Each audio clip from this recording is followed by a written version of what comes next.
Hola, buenos días. Un día más. Bienvenidos a Casting Strategies. En este caso contamos con Daniel Pérez, que es el director del departamento de fondos, tanto para Zona Value como en Cow Markets, y yo mismo, que soy el director del departamento de estrategia de Cow Markets y uno de los cofundadores del club Zona Value, junto con Lorenzo Serratosa. En este caso vamos a hacer un vídeo con la idea de plantear un poco los escenarios, las diferentes temáticas, las diferentes ideas de inversión hacia las que podemos ir, digamos, en la era post-COVID-19, por decirlo de alguna manera. Probablemente se extenderá a bastante tiempo, es decir, se podría alargar en el tiempo estas ideas o estas temáticas, precisamente porque, desde mi punto de vista, el COVID-19 es un acelerador de lo que ya venía ocurriendo. Voy a poner un poco de la situación en contexto para que me entendáis. Una de las cosas que en el mundo está ocurriendo es que en los últimos años, y probablemente durante los próximos 5 o 10 años, veamos una aceleración bestial y una velocidad en lo que es la adaptación de nuevas tecnologías, innovación disruptiva en las industrias, en fin, todo lo que tiene que ver con innovación disruptiva, a una velocidad en la que prácticamente no hemos visto en los últimos 50 años. Probablemente, como decía el propio Bill Gates, los cambios que vamos a ver en los próximos 5 años van a ser más grandes que los que hemos visto en los últimos 50. Por tanto, esto significa velocidad. Velocidad probablemente a unos niveles a los que hasta ahora pues, no somos capaces de asimilar correctamente. Y, de hecho, uno de los grandes sesgos que como inversores tenemos es, confiar en que las cosas van a seguir siendo como eran hasta ahora, que es una frase muy típica, ¿no? Esta frase que dice, ¿no? No sé exactamente cómo la plantean, pero esta frase de que esta vez va a ser diferente, ¿no? Y luego, en realidad, lo que quieren decir es que esto no ocurre, que generalmente las cosas son siempre de la misma manera. En realidad, yo creo que esta vez puede ser diferente, pero porque hay catalizadores para ello. En principio, desde un punto de vista general, Dani, ¿cómo ves tú la era post-COVID y los próximos 5 o 10 años? ¿Hacia dónde crees que vamos? Sí, lo primero es comentar que yo creo que el COVID nos ha demostrado que hay una dualidad enorme entre los negocios tradicionales y los nuevos negocios, ¿no? Lo que es el mundo online, por así decirlo, y el offline. Esta es una tendencia que se ha visto, o sea, que cualquier inversor ha podido ver durante los últimos años, ¿no? El tema de las FANG y demás, pero que ahora con el tema del confinamiento, el tema de tener que cambiar nuestros hábitos de consumo con la nueva normalidad, se ha disparado. Ahora mismo todo el mundo es consciente de que el cloud, por ejemplo, lo ha reventado. Es una temática que los ETFs, por ejemplo, relacionados con el cloud, llevan un más 65% en el año. Se ha visto que se ha disparado el consumo de videoconferencias. Yo he visto hasta mis padres hacer videoconferencias, que yo eso no lo hubiera imaginado en la vida. Se ha disparado todo lo que es las gestiones online, todo lo que es los papeleos físicos en oficina. La gente se da cuenta que no necesitaba ir a la oficina para hacer nada. Este shock nos ha hecho darnos cuenta que de repente muchas cosas que hacíamos antes no eran necesarias y que hay muchas empresas que existen que solucionan esos problemas y no lo sabíamos o no los utilizábamos, ¿no? Entonces, esto está haciendo esta visibilidad que has comentado de las nuevas tendencias.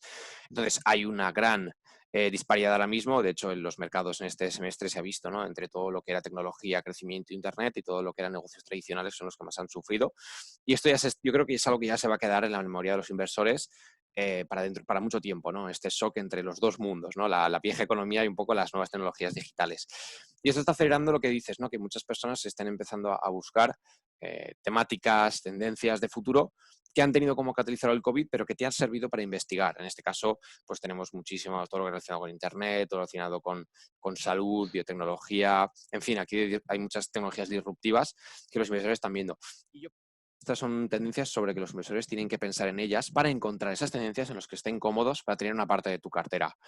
Porque al final es muy sano tener un 15, 20%, 30%, dependiendo de tu perfil de riesgo en estas tendencias de futuro y sobre todo en las tendencias en las que tú tengas una confianza plena, ¿no? Porque esa seguridad, ese conocimiento de la cartera es muy positivo y sí que luego podemos comentar algunas de estas tendencias porque, claro, al final conocer la cartera es muy importante y mirar hacia adelante. Recordemos que cuando se invierte no hay que mirar al retrovisor, no hay que mirar hacia detrás, sino hay que mirar hacia adelante.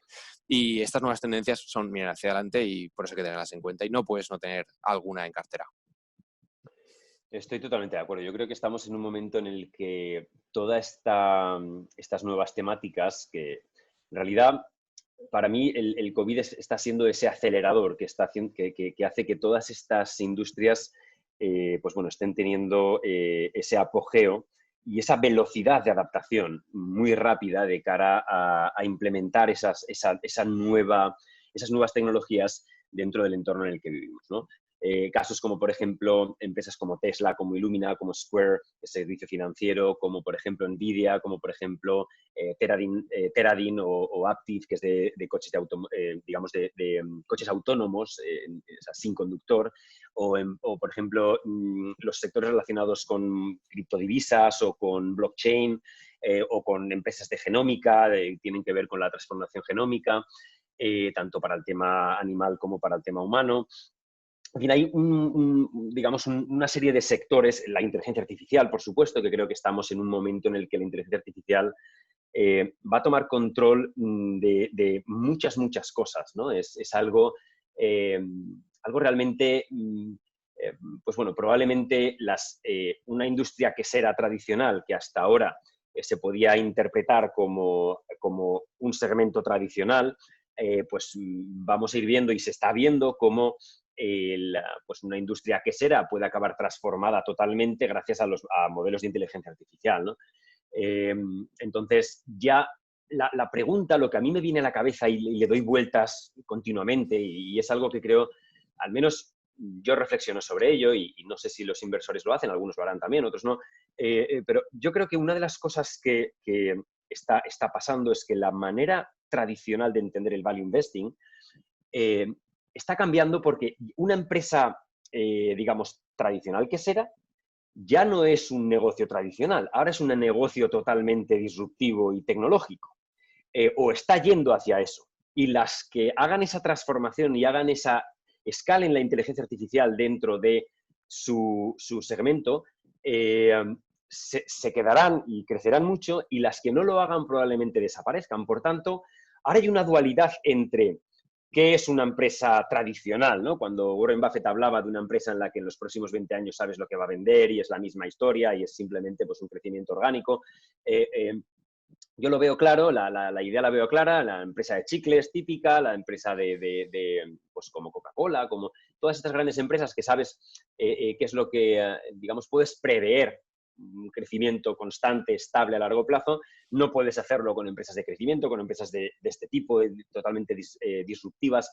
No puedes implementar, digamos, en las fórmulas para calcular el valor intrínseco no puedes implementar las fases de crecimiento esperado porque en realidad no tienes ni idea. Por mucho que hagas el descuento de flujo de capital de una empresa como Illumina o como Tesla, como Square, pues en realidad, o incluso como Amazon. O sea, al final no tienes ni idea porque no sabes cuál vas, no puedes poner en la fórmula una de las variables, o dos en este caso, que son dos tipos de crecimiento distinto esperado, porque en realidad el crecimiento esperado que le vas a aplicar no va a tener nada que ver con la realidad, pero nada. Entonces, al final, el value tradicional, lo que yo le doy vueltas, y eso es lo que quiero a ver cómo lo ves tú, es que está cambiando la manera de valorar las empresas y tenemos que ver otro enfoque de cara a valorar las empresas, porque hay mucha disrupción que desde el punto de vista tecnológico, que ya no solo es empresas tecnológicas, sino que está, digamos, pues derivando hacia incluso todas las industrias, da igual el tipo de industria, y se están convirtiendo en empresas tecnológicas. ¿Cómo ves tú esta idea y cómo entiendes tú que el factor value puede verse afectado de cara a esta nueva era, por decirlo de alguna manera? Sí, Yo totalmente lo veo tenemos... jodido, para el factor value. Es complicado porque hay muchos cambios. Como bien has comentado, todo se está viendo afectado por la digitalización. Cualquier sector, por pequeño y local que fuera, la digitalización existe. Ahora tienes que estar en Internet para cualquier cosa. Eso hace que el que hace bien las cosas en Internet tenga un efecto palanca y un efecto bola de nieve que se come todo y va dejando muchos cadáveres por el camino, ¿no? Eso por un lado, y lo que has dicho tú de sectores que se consideraban tradicionalmente nada disruptivos y ahora están siendo disrupteados, ¿no? El ejemplo de los coches es el más exagerado, que en los últimos 15-20 años no ha habido ningún tipo de disrupción en ellos y ahora de repente hemos tenido que si coche autónomo, que si el coche eléctrico, baterías, todo. Entonces nos hemos encontrado que en 5 años ha pasado de ser un sector que parecía muy estable, cíclico y seguro a un sector que el que no se adapte está muerto. Y eso no se sabía hace 5 años, o no todo el mundo lo podía ver, ¿no? Y por eso muchos value estaban en coches, siguen en coches y no paran de haber rumores de quiebras de empresas de coches, ¿no? De automovilísticas. Entonces, eso es muy importante. Entonces, ¿cómo ha cambiado el análisis? En este caso, esto es un debate muy importante, ¿no? Hemos venido de un análisis muy centrado en muy tipo Graham, muy tipo de análisis contable, de valoración puro y demás, a un poco más tipo Munger, ¿no? Un poco más cualitativo, ese enfoque más cualitativo, value puro, ¿no? El value tradicional se está dando cuenta que solo coger los números no vale porque tienes que ver más, o sea, no tienes que pensar la contabilidad respecto a lo que es ahora, sino cómo será de aquí a los próximos años, ¿no? Entonces, muchos value están haciendo esta transición hacia la calidad o hacia un enfoque más cualitativo, porque solo el cuantitativo no tiene en cuenta las disrupciones. En la contabilidad no se ve, no es muy difícil de ver un sector que necesita mucha reinversión o que necesita en los próximos años una transición muy importante, y eso solo se puede ver mirando hacia adelante. ¿Pero tú Entonces, crees yo que sí eso que, ¿tú crees que eso lo están haciendo los inversores value? pues O mira, sea, que lo digan es una cosa. Y la pregunta es, ¿tú crees que lo están haciendo? O sea, que el gestor tradicional que pasó de un modelo muy deep value a un modelo más quality, eh, y, ¿cuál crees que es ahora este paso? O sea, ¿tú crees que están haciendo esta transformación y que hacen lo que defienden o lo que dicen que hacen? pues mira, yo creo que hay una gran parte que no. Yo creo que hay una gran parte que no, que han venido desde los últimos, gente que tiene ya 20, 30 años de experiencia en gestión de activos, que ya son como, pues eso, saben hacer esto es lo que ha funcionado. Y muchas veces se atan a esa frase que has dicho antes de esta vez no sea diferente. Hay veces que hay cambios de Correcto. paradigma y las cosas sí que son diferentes. Y yo creo que muchos gestores y muchos, sobre todo los perfiles más value, puro, deep value, de analizar la contabilidad y hacer tus numeritos de flujos de caja y demás, pues yo creo que muchos de estos no se están adaptando y no se van a adaptar porque siguen con la frase, o sea, diferente, que está súper metida. Eso yo creo que es uno de los mantras que más se repite en la inversión, esta vez no sea diferente. Entonces, yo creo que hay muchos que no se están adaptando. A mí eso pues me sorprende, ¿no? Es algo que me sorprende porque estamos en un mundo, es verdad que pues eso, son Claro. personas más mayores y que quizás no ven ese cambio, pero es que no me Claro, es que imagino. para mí eso es un tema súper claro, porque yo veo que muchos inversores value de este tipo, ¿no? Gestores de fondos, a mí me da la sensación que lo que están haciendo es, ostras, no está funcionando. O sea, ellos hicieron, digamos, parten de esa idea deep value puro, ¿no? O sea, más Graham. Después hacen esa transformación hacia el estilo Buffett, pero de la segunda etapa, más Munger, como has comentado, ¿no? Y, y ahora, pese a que quieren estar en esa ola y quieren hacer esto, yo veo muchas carteras que dices, chico, pero sí que te has vuelto al principio y estás otra vez volviendo a comprar mucho deep value que sigue sin funcionar, ¿no? Porque parece como que no, esto es una percepción, no tengo ni idea, pero parece como dentro de ese rango de posibilidades se sienten cómodos porque es value y value, ¿no? O sea, al final es todo value, pero les cuesta dar ese paso a comprar un Facebook o comprar un Illumina o comprar un Tesla porque no la consideran value, y entonces, bueno, pues no saliéndose de ahí no me queda más opciones que irme otra vez al deep value, porque tengo como esas dos Claro. alternativas, ¿no? O value o deep value. Entonces, empiezan por deep value, se van a value, vuelven a deep value, o sea, me da que están un poco atascados en esa historia. No lo sé, la verdad que es una situación bastante peculiar. Yo creo que, y también hemos visto cómo los factores, ¿no? Últimamente el factor growth es el que probablemente mejor comportamiento ha tenido. Yo creo que va a seguir teniéndolo. Y luego también hay una cosa interesante, a ver qué te parece a ti, porque estamos en un momento donde además el mercado parece caro, en términos generales, ¿no?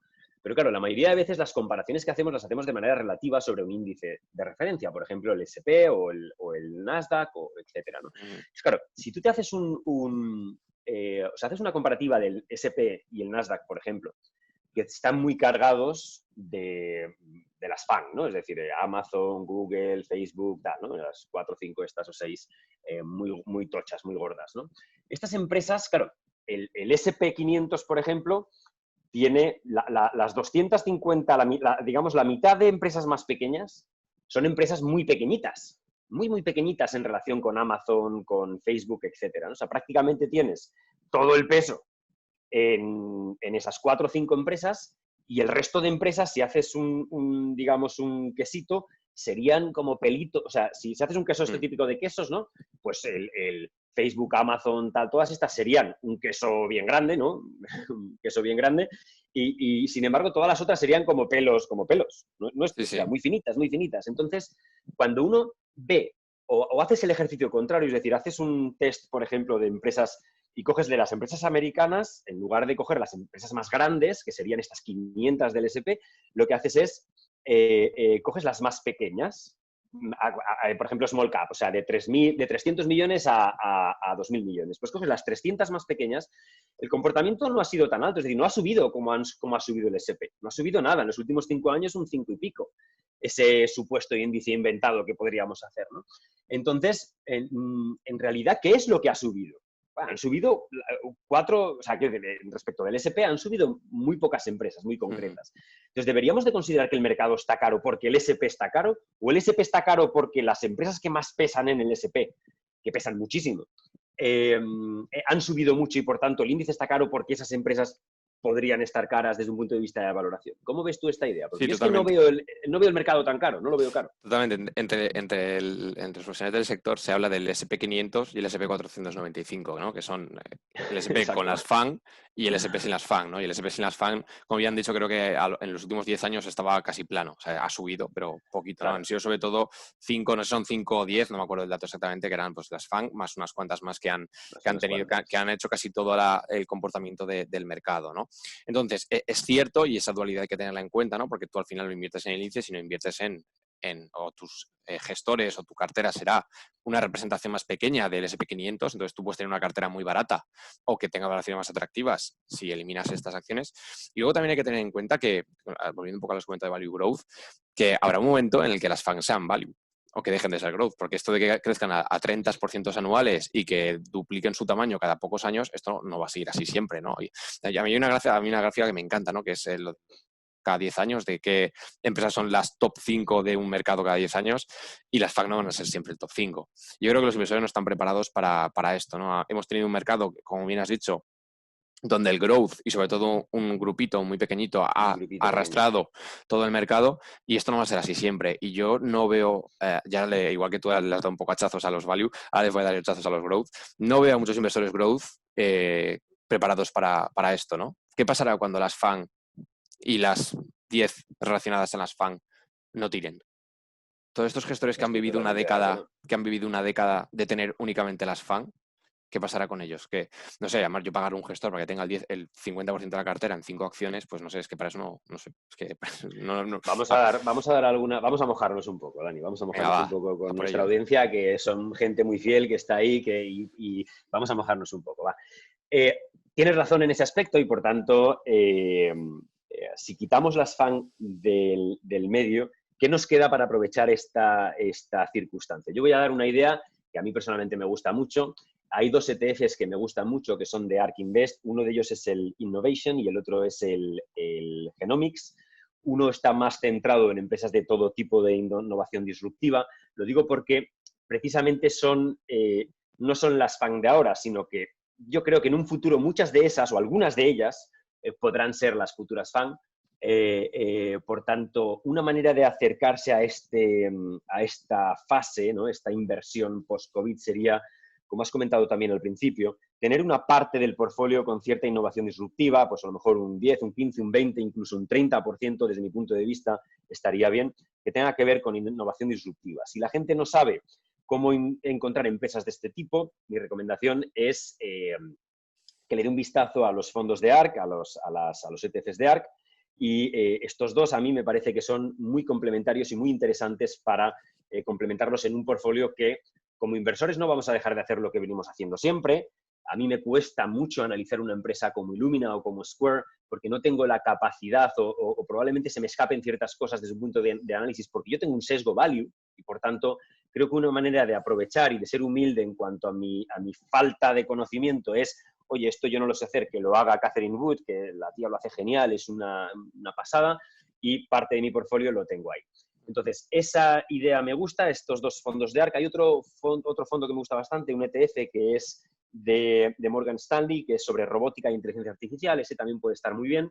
Y básicamente esas 3 ideas son las que yo recomiendo a que la gente las estudie, las mire, las vea, o sea, que no haga nada si no lo ha visto antes, pero creo que pueden ser ideas muy interesantes para complementar los portfolios. ¿Tú qué aportarías adicional? Pues mira, yo siempre hago la reflexión, lo he dicho, ¿no? De cada década más o menos que funcione, yo pensando en la próxima década que puede funcionar. Evidentemente, esta ha sido la década de las FANG, ¿no? De la explosión de Estados Unidos, la tecnología estadounidense. No creo que la próxima década vaya a ser así. O sea, yo no creo que en 10 años vayamos a tener otra vez al top 10 todo americanas tecnológicas. No creo que sea así. Entonces, yo si tuviera que apostar por qué es lo que mejor se va a comportar, probablemente miraría a Asia. Miraría a Asia, creo que ese top, las nuevas FANG van a ser empresas asiáticas, las Alibaba, las Tencent, bueno, todas estas, y muchas que no conocemos ahora, ¿no? Que son mid-caps. Sí, Y ahí está la segunda, ¿no?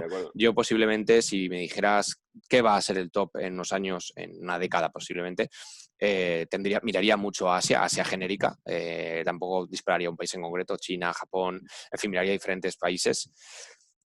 Probablemente iría más al tramo small mid caps, porque recordemos que es una anomalía lo que ha pasado esta década, de que las large cap, sobre todo los últimos 5 años, influenciado por lo de las FANG, por cierto, han pulverizado a las empresas grandes a las pequeñas. Esto, estadísticamente hablando, es bastante raro, porque se considera un factor, bueno, el factor más sagrado, ¿no? Que las small caps tienen, es el que más ha demostrado su estabilidad y su consistencia en el tiempo, y no se ha dado en los últimos años.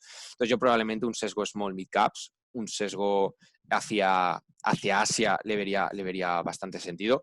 E incluso si nos ponemos un poco, para los que sean más valientes y contrarians, un poco de value. Sé que ahora queda un poco feo. Un value bastante bien vestido, con gestores que de verdad pienses que tengan esa dualidad, ¿no? Entre mirar un poco hacia el cualitativo y no, o sea, no un deep value puro, pero sí ese comprar cosas que no estén excesivamente valoradas, porque recordemos que vivimos en el mundo del dinero gratis, del supercrecimiento, y cuando haya un periodo de menor crecimiento mundial, veremos qué pasa con todas estas empresas de alto crecimiento. Entonces, para finalizar, ¿no? Asia, small mid caps y quizá un toque value, muy selectivo, evidentemente. Creo que puede tener mucho sentido y que puede ser disruptivo. Y también, evidentemente, las nuevas megatendencias que podemos comentar, ¿no? En este caso, todo el tema de inversión socialmente responsable va a tener un viento de cola muy fuerte. Todo el tema de inversión, por ejemplo, en agua, el cloud, no sé, diferentes temáticas que pueden tener mucho sentido. Cada inversor tiene que analizarlas.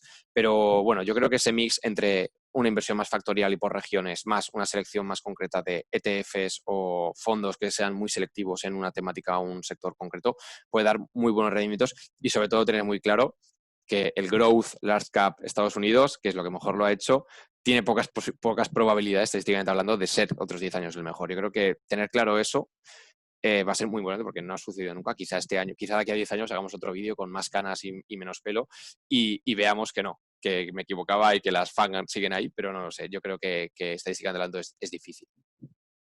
Cuánto me alegra saber que sé mucho menos que tú de fondos y me encanta escucharte. Tío. O sea que es fantástico.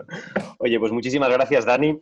Dejamos aquí el episodio. Esperamos que, bueno, pues la verdad que cada vez que hacemos estos vídeos, tanto contigo como Lorenzo, que en breve también va a poder incorporarse otra vez, que ha estado fuera, y bueno, para nuestros oyentes, pues seguro que también le echan de menos. Bueno, es un placer como siempre, y tratamos de poner nuestro granito de arena en la formación y en el conocimiento de lo que pasa alrededor del mundo de la inversión. Si os ha gustado el vídeo, darle a la campanita, suscribiros al canal en caso de que no lo hayáis hecho, y seguro que así nos ayudáis a promover y a empujar el sentido de este canal, que es que la gente pues aprenda y sepa un poco más, no a través de los medios habituales, sino un poco más allá de lo que en principio se comenta por ahí, ¿no?